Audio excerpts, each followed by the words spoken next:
We are almost towards the end of the summit and the beginning of the award ceremony. Up next is the fireside chat. The topic on hand is Seat on the High Table. Ladies and gentlemen, please welcome Mr. Rohit Bansal, Reliance Group, Head of Communications, Reliance Industries Limited. And please welcome Mr. Ruhail Amin, Senior Editor, BW Businessworld and Exchange for Media. Thank you, Mr. Ahluwalia. I was just talking to you. What you said, I'm going to, of course, refer to those points you touched upon, elevating the entire PR piece beyond media. So we have this discussion, Mr. Bansal. Thank you so much for joining us. I'm a little intimidated because the topic is so serious, and I'm going to ask some candid questions, given the fact that at one point of time you came from you had the journalistic stint as well. So it will be a combination of questions. There's a perception in the outer world that PR has come out of the fringes to the center stage in the corporate ecosystem. Of course, we believe in it, and there is proof. As journalists, we see that we can't get a single quote unless we go through that filter. But being an insider, having that inside view, what is the real story like? Is it so easy to be at that center stage, at that seat of importance? What is it like inside? What's the inside story? Hi. So I'm intimidated as well, because I think in your questions are some answers, but I'm also intimidated that there is no fireside here. There's no fire, and the table is low. I think it is somewhat befitting the situation. There is a table, but it has to probably match up to the topic. What is it like? So I started, folks, in 1992 in the Times of India, and went on to have a career in Television 18, and then shifted gears to Hindi in Zee Business. I had the chance to start it, and then the Financial Express, where I was a resident editor of the Delhi edition. So the so-called other side is what occupied nearly 21 years of my career. And the last 9 are in my first job of public relations and media relations, which is the Reliance Industries. So you'll appreciate that you have to grudge me the problems of a first-timer. I'm still on my first PR job. But on a specific note, I never went through the PR when I was an editor or even a reporter. Those were easier days. You knew the landline number. Often the principal private secretary of a secretary or a minister or a relevant CXO would pick up. And if you got past that person, typically, you would get through. And often I met the PR colleague when I was stepping out of the CEO's room or the relevant person's room. And then I would have a leisurely cup of tea and be escorted back. So those were very interesting days. And today, for better or for worse, there's a whole set of people journalists often go through. So there is the agency, there are corporate communications people in the field level and at the headquarters. And then if you are lucky, you get a message box, so to speak, while you speak to the CXO. There's also a disintermediation if you think about it, because nearly everybody is a WhatsApp message away. So you can actually reach the CXO without even the principal private secretary. So between the dilemma of disintermediation and a whole rack of message boxes is the job of us, the tribe of communicators. So if I've put the context in some manner, you could shoot again, because when he did a little play act with me, folks, he shot 6 straight Yorkers into the middle stump. So I will hopefully emerge unscathed with the remaining 5. But suffice to say that the disintermediation is for real. And omni-channel is what I will like the through line of this conversation to be. I think the Maruti leader has put it so well that it's very hard for us not to just take the sense of what you said, and of course what Atulji put rather beautifully. So I listened to these two keynotes very carefully. And my sense is that from this audience, if you can take their takeaways with you, you are set on that path to the high table, which at this stage is still what it is. Right. So it's interesting that you don't directly have a PR agency as such, you know, I mean, for the RIL, you know. But if you had to hire an agency to, I mean, if you have, what would you look at? What are the factors that you look at, you know, before putting an agency in charge of a brand, you know? What are those factors that big brands look at? So, you know, Ruhail Saab, I think for context, RIL is all of 302 brands. So we have Reliance Industries Limited, then we have a wholly owned subsidiary like Jio, which is one of the world's largest ever startups, as we think sometimes, or forget sometimes. We have retail, and we have lots of relationships of different nature in each of these businesses and in Jio platforms, a whole rack of companies that Sorry, this there's some person noise speak coming a on little the less? side. Yeah, Shabasti, can we just, yeah, all right. Thank you. So kind of you. So basically, we have quite a few brands, and when I mentioned 302, when I sent that list out, there were people who said, no, you have forgotten my brand. So the relationships and associations cannot be broad brushed into we have an agency or we don't have. Yes, Reliance Industries Limited at the corporate office level does not have an agency. But the others are pretty much, you know. So what is an ideal what is the ideal agency look like, you know? What are the qualities that make an agency suitable, you know, to be hired for a big responsibility? Okay, so I think it's just like what is required for any individual to be in the team. They have to show up. They have to be available at our kind of crazy hours, because the appreciation should be that we work across 24/7 geographies. So in a word, it's not possible to wait until 10:30 when you can address something that has happened. So certain things were said earlier on by one of the lady speakers in the afternoon session that how is it that I can respond immediately and crisis all the time. But here, crisis is an opportunity to differentiate ourselves. And when you're working across such a large you know, set of companies, issues, and opportunities, the said agency has to stop thinking like an agency, but think like us. Think like entrepreneurs. Think like always more interested and engaged than probably a salaried person would be. And sometimes it's hard to find that sort of involvement. So we have developed, for better or for worse, the structure that we have. That at Reliance Industries, it's a lot of very senior, skilled people who are, you know, of a very different set of skills into the melting pot. And we have, in fact, a very senior person who is heading his own agency, but he works 24/7, 365 for us. So there is a hybrid approach which is ultimately solution-oriented. And the idea is the only, and execution, I think, are the flip sides of the coin. So what Mr. Ahluwalia referred earlier was that we see PR in a very narrow way sometimes, which is all about media, that we need a media and we look at PR, but it has to have a broader function, of course, have an impact on business. Do you think are we at that inflection point where we are moving from just media to actually impact the business side of brands as well? So to be honest, I don't know the difference, quite frankly, between media and business and brand custodianship and shareholder value. I think all of them are inextricably intertwined.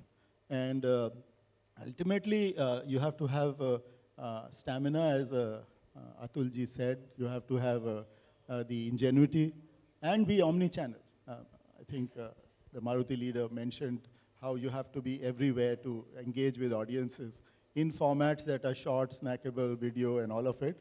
But I would also add the value of a Harvard case study or a longer essay on the company, that isn't yet lost. A medium piece can be mutated into a lot of value for stakeholders at different levels of engagement with the company. And as regards dealing with journalists and media, yes, there is a proliferation. There are, the recent report of the short seller is a case in point that hardly anyone in this room here would have heard of that person a week back.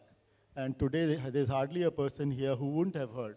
So it is not possible, therefore, to undermine the importance of just about anybody in the intertwined world that we live in, and the WhatsApp economy that is growing bigger. And now we have ChatGPT.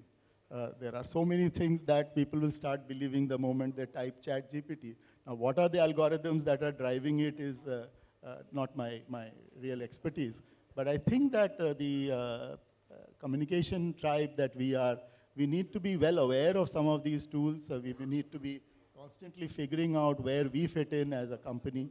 And the brand custodianship is surely in the hands of the owner of the company or the leader of the company, and we are there as force multipliers. So I think we do have a seat on the high table coming to the topic on matters that the brand custodianship of the leader is concerned. But how much of the leader's time are we able to save? That is the value we bring on the table. Leaders pay us to save their time. Right. So let me ask you a question. I want to bring in one audience question as well. So you said, people have to be deserving earlier in our conversation before they can talk about the seat at the high table. What is that deserving? What does it look like? What does it entail exactly? Okay, so I'll address this only from the vantage point of those who are inside companies, those who are communication leaders here, and then the others can figure out what it means for them as well. I think it's fundamentally that you have to be like a CXO. You have to be like an entrepreneur. You have to see what specifically can be made from the molten clay that you have each morning or each evening. And then how do you deliver it to different audiences in an engaged and honest and yet understandable way is the role of the thing. And to stay hungry, stay foolish forever. If you start thinking that yesterday's headline will stand you to good stead when you face the boss next day, then you're mistaken. Every morning has to be a very special one and perhaps your first day on the job. So if you can maintain that sort of hunger in the belly, it helps. So as a brand, what we have seen that brands often play on the back foot. They are always anxious, kuch hua to nahi hai, kind of an approach. While as you also spoke about pushing the narrative, brand narrative, very often without necessarily having a product lineup ready, just feeding stories, positive stories. Do you think our outlook of PR is more on the back foot, or we're anxiously driven by anxiety that something wrong might happen, so let's wait for something to come and then respond to it, rather than feeding stories, from the brand on a regular basis? Do you think that is a broader approach in today's PR? Well, this anxiety isn't a bad thing. That's what propels us to wake up in the morning and live our entire day, work day in a fulfilled way. So it's okay. Some amount of anxiety, as long as it is backed with action, is okay. We are all adults here, so we don't want to party all the time. But suffice to say that there is a case that, for example, why don't we start with Maruti? Maruti, once when I was an editor and Mr. Bhargav was kind enough to come to my studio, I just asked him to talk about Ek Choti Gaadi Ki Lambi Kahani. And he just spoke about the longish journey of Maruti from a small boxy car, which everybody had written off, to Mrs. Gandhi's support, and then how the Suzuki technology came in. And we just wrote, plastered some visuals while he was speaking in his measured, very nice baritone. I think that sort of narration of your pride, and I interspersed it with just one question. Your batchmates and classmates, Mr. Bhargav, have become governors of states and cabinet secretaries. Would you have been there rather than here? And he said, every time I see a Maruti running on the road, I feel my life has been fulfilled. So I think the ability to grasp from a Bhargav Saab or a Mukesh Bhai, the kind of pride and national zeal that comes when you see a geophone being used somewhere in the inner recesses of this country, or 235 cities getting 5G as of yesterday. How to humanize it and how to make people feel that this is truly something that I didn't think about till yesterday, but now I know. That is the challenge, and therefore sending out a statement or haranguing your favorite journalist and asking these tweet sort of farms to amplify, to my mind, is suboptimal. People do it, but I think it is important to understand the core of your company's offering to the world, to their social contract, and then humanize it with a case study in video, on social platforms that you've built. The media comes on its own, as we discovered to our great delight in Viziki. Viziki, puts together, they claim, millions of digital stories in the whole year. And last 3 years, Reliance has been fortunate to be #1 on their list by a mile. So I think there's something that happens when you are charisma in a leadership, your ability to take smaller parts of it, repurpose it with actual case studies, put it on social platforms, and sleep peacefully to start again next morning. Okay, I don't think we have time for the audience question. Let me ask you a final question about, you've been a former journalist, and I am a journalist, and when we deal with PRs, it is a very different, uneasy equation. They're chasing us for stories, and we are chasing them for quotes. It's just become that. Can we add a layer of meaning to this equation? How will the PR journalist equation pan out from here on? What should be the ideal equation between the two? I became an extinguished editor before becoming a distinguished one. So I'm probably not the right person to answer this. But I think that Atulji put it rather well. Don't go when you really need the person, but engage as if you are aware of what's going on. So if I talk to the boss of an agency or a news agency, and I don't know what has happened in the budget beyond the frog's well that I live in, the person will have very little time for me. On the other hand, if I am able to forward this person a few things which might have escaped their attention, not inundate the chat with some joke or some you stupid, these corny things, but genuinely be worried about 50 or 60 people whose articles mean the world to them, and give a discerning comment, or and not make it too public, but to essentially make them understand that here's this guy who is genuinely interested in their welfare and the way they write, and values it, even if it is against the company that I represent. So in a word, if we in communication are kind of having a fiduciary responsibility also for the other side. We can't just be, I would say, flag-carrying members of our companies alone. We have to be an honest intermediary, and sorry for the cliche, but we have to be aware that that other person also has an accountability to someone else. So I would therefore start putting out stuff in the secular domain and not go into the trap of giving exclusives, because we piss off more people than we oblige if we go in for that exclusive. So I would say, bhai, ye sab hai, hum dal rahe hain, aap usko wahan dekh lena, and leave it there. And often then that image is better for me at least, rather than I play favorites and get into a mess in the longer term. Wonderful, wonderful. Thank you so much, Mr. Bansal, for sharing your thoughts. We're out of time. I would have loved to take some questions, but thank you so much for talking to us. Thank you, Rohil sir. Thank you. Could I please request you both to kindly come up front for a group picture, please? And also to present a small token of appreciation on our behalf, please welcome Mr. Karan Bhatia, Business Strategy Consultant, Exchange for Media.